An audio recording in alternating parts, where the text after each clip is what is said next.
आज 10 साल से केंद्र की सरकार बीजेपी की है और आम आदमी पार्टी की सरकार दिल्ली में है।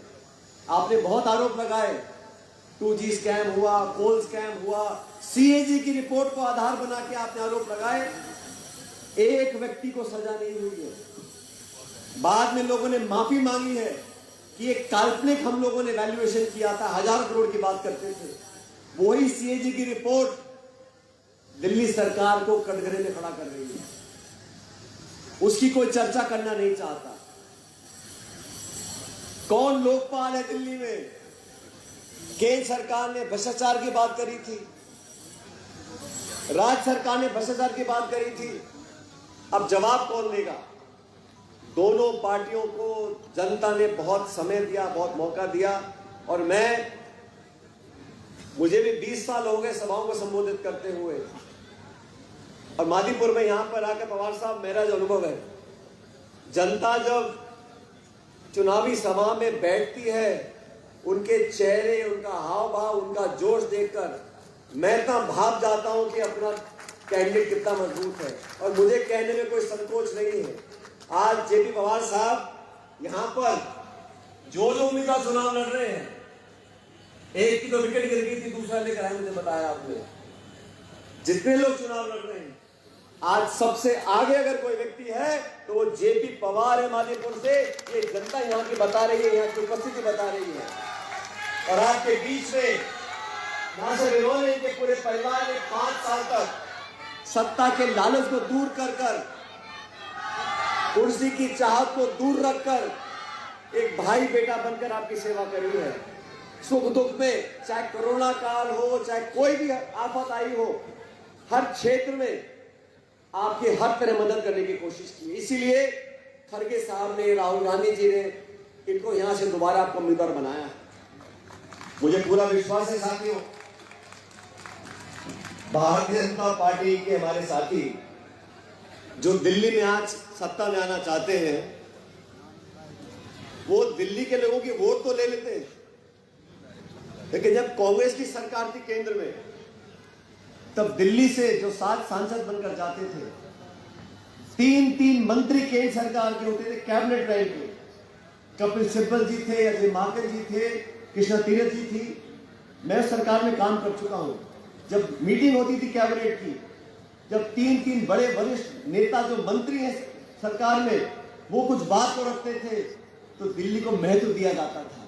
सिर्फ वोट लेने के लिए आप प्रचार कर लो, मन की बात कर लो, अखबार इश्तिहार छाप लो, लेकिन दिल्ली के लोगों को आपने राहत और मदद करने के लिए 10 साल से आपके केंद्र में सरकार है, ऐसा क्या किया है? सिर्फ आरोप लगाते हैं कि राज्य सरकार चोरी करती है, भ्रष्टाचार करती है, और राज्य सरकार बोलती है हमें काम नहीं करने देते, हमको जेल में बंद करते हैं, हम पे आरोप लगाते।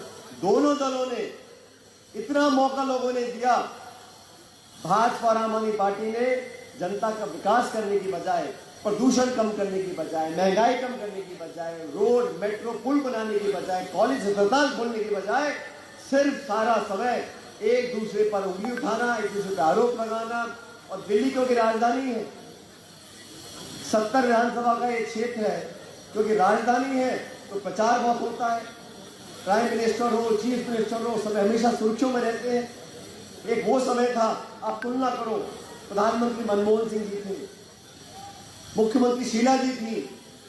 एक विनम्र स्वभाव के व्यक्तियों को आप पद पर भेजो, ईमानदारी से, शालीनता से, विनम्रता से लोगों का चुपचाप रहकर काम करने का तरीका कांग्रेस पार्टी के नेताओं का रहा।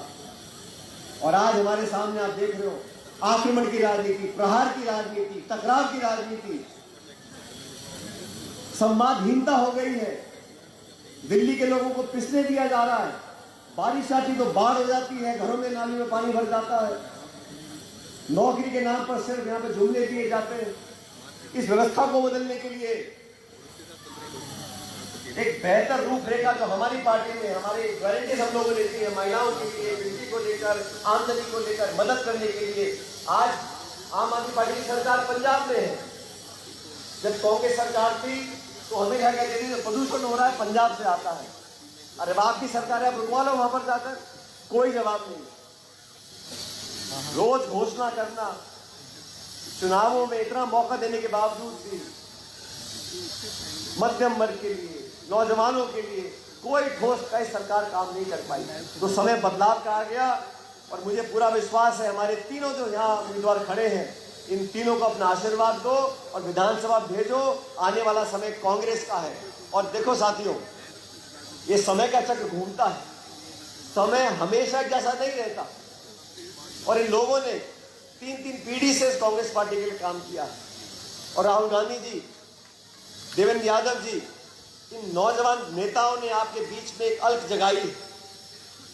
अभी मन से कोई बोल रहे थे कि कांग्रेस पार्टी का इतिहास है, हम सिर्फ घोषणा छाप नहीं रहे।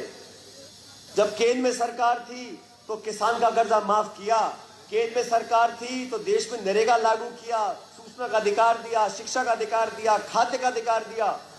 इंदिरा गांधी ने बैंकों का राष्ट्रीयकरण किया, अमीर गरीब की खाई को कम करने का काम किया। जब दिल्ली में सरकार थी तो मेट्रो बनी, फ्लाईओवर बने, निवेश हुआ, इंफ्रास्ट्रक्चर बना।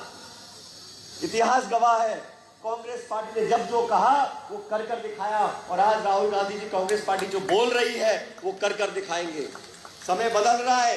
दोनों बड़े दल दिल्ली में जो विधानसभा लोकसभा चुनाव जीत गए, इतने विचलित हैं।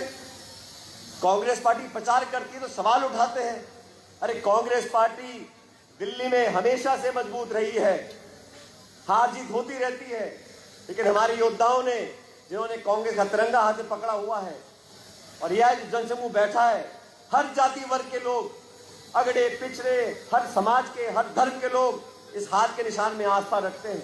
5 फरवरी को इन जुमलों वालों को बंद कर कर इस हाथ के निशान पर वोट डालो, जेपी जी को अपना विधायक बनाओ। बाकी दोनों हमारे उम्मीदवार जीत कर जाएंगे, शासन दिल्ली में कांग्रेस का बनेगा, तब बदलाव यहां पर होगा।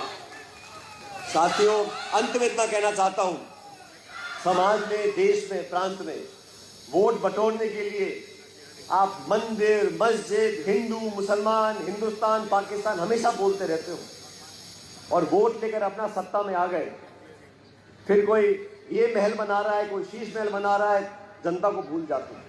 कांग्रेस पार्टी देश की आजादी से पहले और आज भी आपके सामने है। अच्छा समय हो, बुरा समय हो, हारे या जीते, सत्ता है विपक्ष, लेकिन हमारी प्रतिबद्धता जनता की सेवा करने के लिए, अच्छा नीति निर्माण करने के लिए, उसमें कोई कमी नहीं आई है। और आप सब जानते हो, अलग अलग जुमले आजकल 2 हफ्ते से देख रहा हूं मैं, रोज कोई ना कोई दोनों सरकारों के नेता कुछ ना कुछ बात बोल के वोट लेना चाहते हैं। लेकिन कांग्रेस पार्टी सबको मान सम्मान देकर, बिना भेदभाव के, बिना पक्षपात के सबको साथ लेकर आगे चली है। इसलिए मैं कहता हूं 5 तारीख को जात पे ना पात पे मोहर लगेगी हाथ पे। आप सबका बहुत बहुत धन्यवाद। राम राम साहब।